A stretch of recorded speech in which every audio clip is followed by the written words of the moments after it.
क्या इस उथल-पुथल भरी अर्थव्यवस्था में नई कंपनियां बनाने का अवसर मौजूद है? जी हाँ, यह सर्वश्रेष्ठ समय है। जब समय खराब होता है तभी सच्चे बिजनेसमैन उभर कर सामने आते हैं। बिजनेसमैन दरअसल इस बात की परवाह नहीं करते कि बाजार की हालत अच्छी है या खराब। वे तो बेहतर प्रोडक्ट और बेहतर प्रक्रियाएं उत्पन्न करते रहते हैं।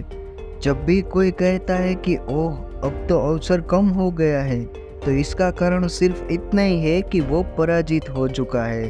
तो चलिए जानते हैं बिजनेस से रिलेटेड कुछ नई टिप्स। तो पहला है, अच्छी खबर का इंतज़ार करें। अर्थव्यवस्था के बारे में आपको तमाम बुरी खबरें मालूम है, तो सच तो यह है कि इस मामले में बुरी खबर ही अच्छी खबर होती है। अपना खुद का व्यवसाय शुरू करने के लिए मंदी का दौर ही सर्वश्रेष्ठ समय होता है। जब अर्थव्यवस्था धीमी होती है तो बिजनेस सर्दी की रात में लकड़ी की जलाव की तरह तड़कने लगता है। मैं आपको एक सवाल पूछता हूँ, माइक्रोसॉफ्ट और डिज्नीलैंड साम्राज्य में इसके अलावा क्या समानता है कि वो दोनों अरबों डॉलर के बहुत सफल व्यवसाय है तथा बच्चा बच्चा उसका नाम जानता है? तो उसका आंसर है कि वे दोनों मंदी के दौर में ही शुरू हुए थे। दूसरा है, खुद का वाई ढूंढे, यानी कि आपको क्यों बिजनेस करना चाहते हैं। देखिए, मैं कोई अर्थशास्त्री नहीं हूँ, लेकिन मैं एक ऐसे व्यक्ति को जानता हूँ जो अर्थशास्त्री है, पॉल जेन पिल्जर। पॉल बहुत ही होनहार और सफल व्यक्ति है। वे सिटी बैंक के सबसे युवा वाइस प्रेसिडेंट है, लेकिन अपना स्वयं का व्यवसाय शुरू करने और करोड़ों डॉलर कमाने के खातिर उन्होंने बैंकिंग जगत को छोड़ दिया। उन्होंने राष्ट्रपति कार्यालय में आर्थिक सलाहकार की भूमिका भी निभाई है। वे ऐसे शख्स है जिनकी बात सुनने लायक होती है। पॉल कहते हैं, 20वीं सदी के पारंपरिक बुद्धिमत्ता यह थी कि स्कूल जाओ, अच्छी शिक्षा हासिल करो और किसी बड़ी कंपनी में नौकरी करो। अपना खुद का व्यवसाय शुरू करने के विचार को तो बहुत खतरनाक माना जाता था। तीसरा नंबर पे है, बिजनेस का बुखार। मैं यह नहीं कह रहा हूँ कि नौकरी करना बुरी चीज है, मैं सिर्फ यह कह रहा हूँ कि यह आमदनी कमाने का एक ही तरीका है।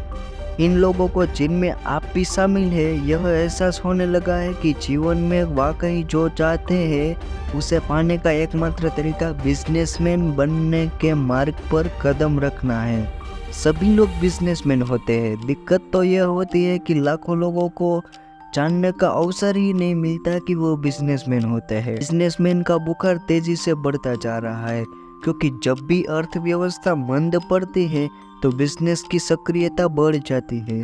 दरअसल बुरे दौर में ही सच्चे बिजनेसमैन फलते फूलते हैं।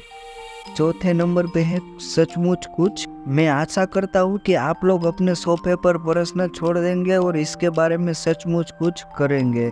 अधिकांश लोगों के लिए यह मुश्किल दौर हो सकता है। न सिर्फ यह खुद का बिजनेस शुरू करने के करना लिए समय ही है, बल्कि वास्तव में इससे बेहतर समय कभी रहा ही नहीं है। जैसा मैंने कहा था कि जब यात्रा मुश्किल हो जाती है तभी दृढ़ इच्छा शक्ति वाले लोग निकल जाते हैं। अगर यह सच है तो केवल एक ही प्रश्न रह जाता है, क्या आप में दृढ़ इच्छा शक्ति है? अगर आपका उत्तर हाँ है तो आपको अपना खुद का बिजनेस शुरू करने की ज़रूरत है। 5वां नंबर पे है, रिटायरमेंट। क्या आप लोग जानते हैं, आपने कभी सोचा है कि ये 65 वर्ष की उम्र के बाद रिटायरमेंट का शब्द कहाँ से आया?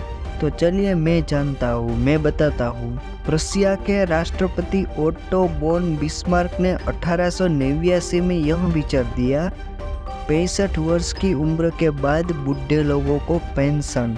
उस वक्त प्रशिया के नागरिक की औसत आयु लगभग 45 वर्ष ही थी, यानी कि पेंशन आपको 65 वर्ष की उम्र के बाद मिलेगा, जबकि वहाँ के लोगों की औसत आयु तो सिर्फ 45 वर्ष ही थी। तो दोस्तों, अगर आपको बिजनेस से रिलेटेड कुछ अच्छी नई टिप्स जाननी है तो चैनल को सब्सक्राइब करें, वीडियो अच्छा लगा हो तो उसे लाइक करें और शेयर करें।